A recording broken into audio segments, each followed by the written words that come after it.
and welcome back to my YouTube channel. If you follow this channel, you'll be aware that for the last couple of years I was a regular visitor to a friend of mine in a nursing home who was terminally ill. Graham died just before Christmas in 2024. While I was visiting him each week, I met a friend of his called Lindsay Laurie, and I used to have a few conversations with him, but when Graham passed on, I decided I should still keep visiting down at the nursing home where he was and see if I can visit Lindsay on a regular basis and strike up a bit of a relationship there. So I've been visiting Lindsay for about the last 3 weeks, and in that time, and before that time, I knew he wrote some poetry, but I didn't realise the extent of the poetry that he's written and how good he was. And so I've been discovering Lindsay's poetry, and he's really got quite a history as an Australian poet. Humorous verse, and really very brilliant, and a lot of it's on the internet. And so I sat down with him the other day and I looked up 3 of his poems. One was called McHenry's Horse. The other one was called Close Action Photography, I think, and the other one's about the billabong, Australian billabongs. So what I put to him the other day was that, why don't I read these verses out? I didn't do it on video, it's just audio. Why don't I read these poems out and you can comment on how they came to be and the backstory behind them? And so we decided to do that. So what you're going to see today, or hear today, is after I've stopped talking, the screen will go to black, but we'll have some audio of these 3 poems and the discussion I had with Lindsay along the way. So sit back and enjoy. I'm going to put a link underneath as to where you can find all these poems on the internet. And it's really quite remarkable. He's very talented and very gifted, and a great sense of humour, and really good Aussie poetry in the traditional sense. So enjoy. Thanks for watching or listening. Keep watching, keep listening. So let's go back to what we're talking about. The cameraman, the one. I want to hear the story of the camera one. Hang on a second, I'll find it here somewhere. What did I do with it? Okay, so this is the poem, Lindsay, the close action camera shot. I'm talking now, we're recording, okay? And I want you to tell me the story of it, because you just started to before I put this proposition to you. It's called Close Action Camera Shot. So shall I read it out, and can you then tell me the background of why you wrote it and all that sort of stuff? Okay. I'll read it out for the sake of our listeners. Yes, that's right. So it says, and I'm not sure whether I got the pauses in the right spot here. Don't always blame the little kids for being silly with their fun. I was up near Dargo once. You should have seen what one bloke done. He weren't a kid by any means, but he really was a flamin' fool. As I watched him in an instant quickly learning one bush rule. He was wandering round and taking photos of distant scenery. Then I watched him photograph the ground near a patch of greenery. At the time I didn't know a tiger snake was basking in the sun. This bloke had photographed it and should have left when he was done. But no, he wasn't happy. He had to go and find a stick to intimidate the tiger. You know, some blokes are thick. I could see what he was doing now. He wants to take a snap of the snake in its striking pose. So I gave the snake a tap. He held the camera to his face, and he's about 4 feet away. The tiger's having none of this. This bloke's not far enough at bay. He was shaking like a leaf and needing a visit to the men's, but would have had a lovely shot of the fang marks on his lens. I love it. That happened up in... Hang on, I'll bring this over a bit closer. Yeah, go on. That happened up in the high country. Yeah, which is the high country? Where's Dargo? Dargo, in East Victoria. Yeah. It's up from, you would say up from Traralgon and around that area, but you go up into the mountains. Yeah. And this bloke, I don't know where he come from, was trying to intimidate this damn snake. Yeah. And I thought, well, you're foolish because tiger snakes are not very friendly. No. And I don't know whether it actually hit the lens, but I'll tell you what. It was having a go, was it? Yeah. And I could add to that a part of that idea come from when I was with a friend fishing one day. Yeah. And we were walking down this track to a creek, and the fella gave me a nudge and looked down. Here was a tiger snake on the track. Yeah. And he said to me, "Will we kill it?" I said, "No, we're in its territory now." Yeah. So I give the ground a whack with the fishing line right in front of me, and it hissed and reared up, and I knocked the other bloke over trying to get away. Gee, I tell you what, it frightened me. Yeah. So you were pretty wary when you saw this guy doing the same thing. Well, I think he did it before I caught Before you saw it that time. Yeah, but that sort of thing gives you an inspiration that you can do all sorts of Make a story out of it. You can make story. You can make up the original story and finish it with the truth. What happened? Yeah. Okay. You know, it's silly. Yeah. Yeah. I love it. Yeah. Thank you for that. Oh, that's good. I want to come back to maybe McHenry's horse. I'll talk about the Billabong one afterwards. Geez. So what I would do with McHenry's horse is there a background story to that? No, you just made it up. Well, I made up the story, yeah. Yeah. Right? But somebody told me something about it, you know. Yeah. About feeding the horse, you know. Yeah. And this stuff, you know, Yeah. to make it go quicker. Yeah. And sort of, they didn't know. They just said, "Oh, geez, this stuff, whatever they give was good," because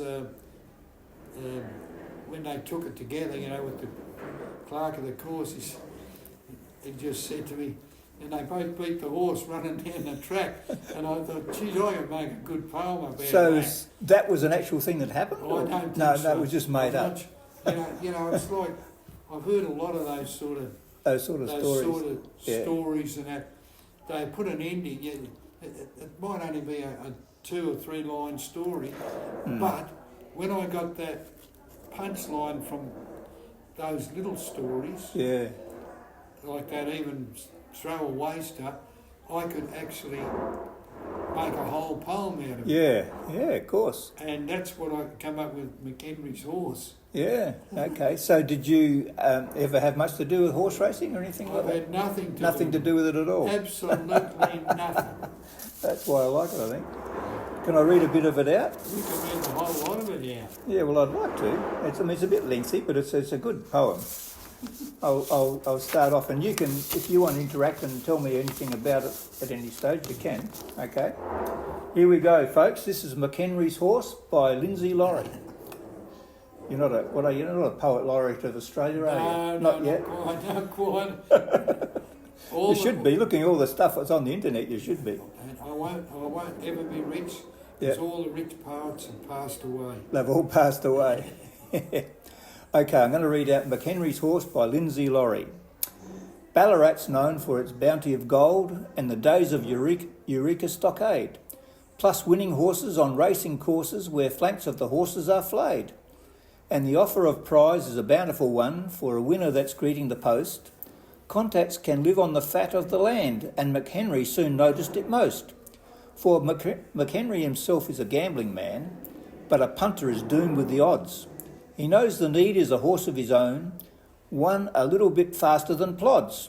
So McHenry, instead of a day at the track, took a trip where the top owners bid, where yearlings were going for 100 grand.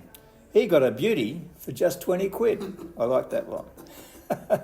McHenry discovered that horses must eat, and grass only made them grow fat. So the outlay for oats and the cost of the vet had seen his bank balance go flat. Of course he believed outlay is a must, rescued when he first wins a race, then discover the prize is a pittance when the horse comes in second place. And therefore the debt is increasing. In fact, McHenry's well into the red. For after 5 starts and 5 seconds, the horse needs a good kicking, he said. Hang on, where am I now? Bit smaller print on this page. But McHenry had been overheard by a scoundrel who gave him a tip. Your horse has got good potential, but it needs a bit more than the whip. And as it just so happens, McHenry, not a minute do you have to wait, for here in my pocket's a packet of our product we call Out the Gate. But first you must read one instruction. Wisely, that is the first thing he did. Keep out of sight from the stewards, and its cost was 200 quid. And the dosage was 1 or 2 drops, with the sugar cubes, better it said. So with this McHenry had figured the horse would now finish ahead. But McHenry was very suspicious and felt that the drug needs a test, and he was worried it might be a downer, draining his horse from its zest. So he gave some to his cocker spaniel on a biscuit thrown onto the floor. Then the cocker took off like a rocket, outrunning the greyhound next door. So it's off to the track up at Seymour, where McHenry has entered his horse, in a race that is put on for maidens. Well, Out the Gate went there, of course. At the back of the stable, McHenry, while hidden, he blended the two, and then quite brazen, this sugar, McHenry gave his horse quite a few. But of course in the game of horse racing, where doping and scandal are rife, anything that does look suspicious can get a bloke like McHenry in strife. So naturally McHenry's been spotted, feeding his horse with this brew, by the clerk of the course at the stable, whose suspicion immediately grew. But McHenry's indignant denial was abetted with what he did do. He mentioned it's just lumps of sugar, and to prove it he ate quite a few. The clerk of the course then admitted he doesn't mind sugar as well, so McHenry gave him 2 lumps, while praying to God he can't tell. The clerk of the course then admitted, I read that bit, didn't he? And now with a huge sigh of relief, McHenry knew luck's on his side. With his horse primed up as a winner, he sought his jockey taking the ride.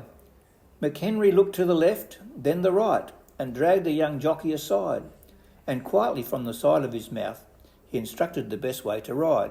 He said, hold his head into the turn, down the straight, just go with the horse. Don't worry, if anything passes you, mate, it'll be me or the clerk of the course. I love it. It is quite, it's sort of like the ballads of the old poets of in the 1880s, and because, you know, some of those comedy, humorous ones, you know, it's sort of like that. Yeah. That style, you know, nothing modern in it, you know, and nothing that can't happen.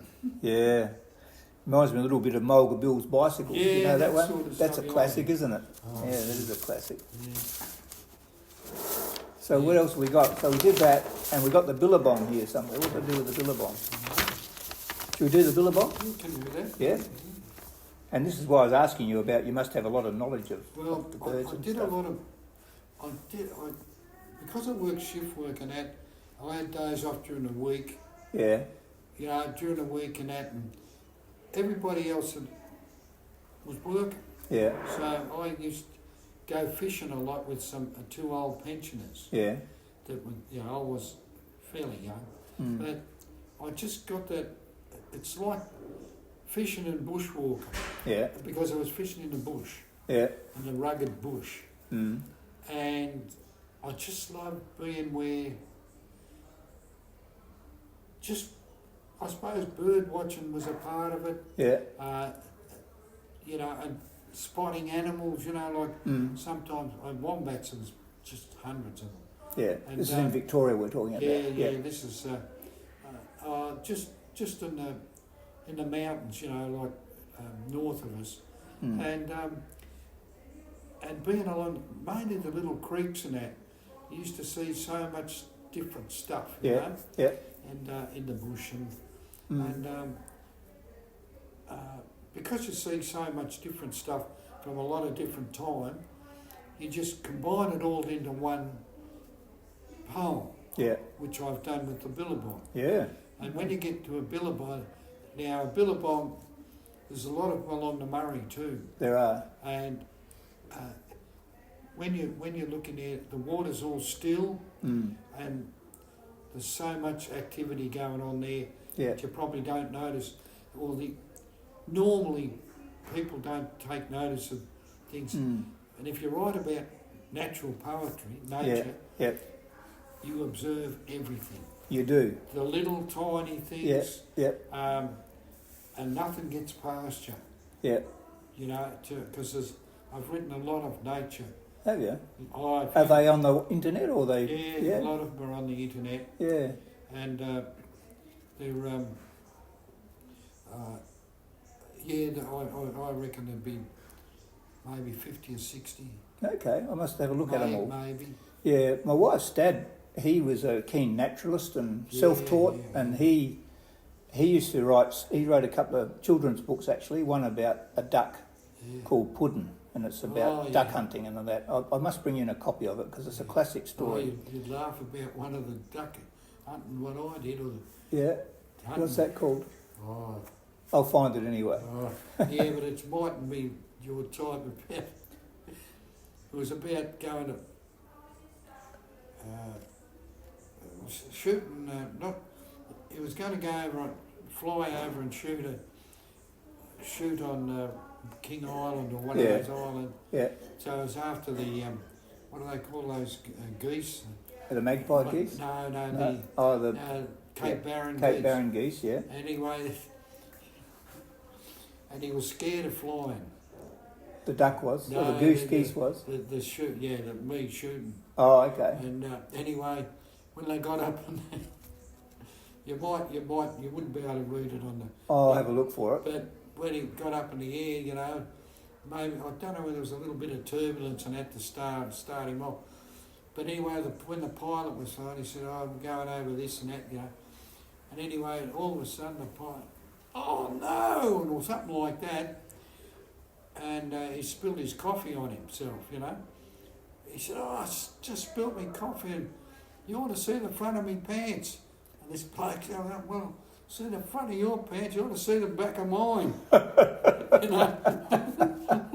Sounds good. Like that, you know. Yeah. But that's the thing of the story too. Yeah. No, I'll have to look it up. Yeah, we might be able to read that out online. Oh, I did. I'll have a look. I'll make a judgment call on that. yeah, don't. No, I won't hold you to it. No, don't go. I won't go there. Okay. I'll just enjoy it myself privately. Yeah. Okay, let's try the billabong, shall we? Yep.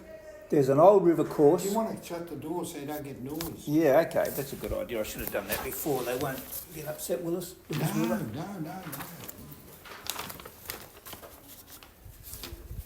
Yeah, it might pick up some of that noise. Yeah, that's a bit better. I'll just put this here. Do you want me to get closer? No, it's all right. I use this to record the church services. Oh. I use that to record Graham's funeral, and you heard that okay, didn't you? Yeah. Anyway, here's the billabong. There's an old river course with beginning and end. Now the river runs straight without this river bend, where the water is still and the reeds do grow strong. New life has taken over in a billabong. The mat rush is spreading, replacing the sedge, and old fallen gum trees lean in from the edge, creating a haven in the shelter below for smelt or gudgeon and the common minnow. There's a ring on the water, so danger is nigh, and life is now over for one caddisfly. Dragonflies hover on their predator flight, so mosquito and midges best keep out of sight. There is many a song around a billabong to break up the still, with an assembly throng from birds of the forest, and wading birds too.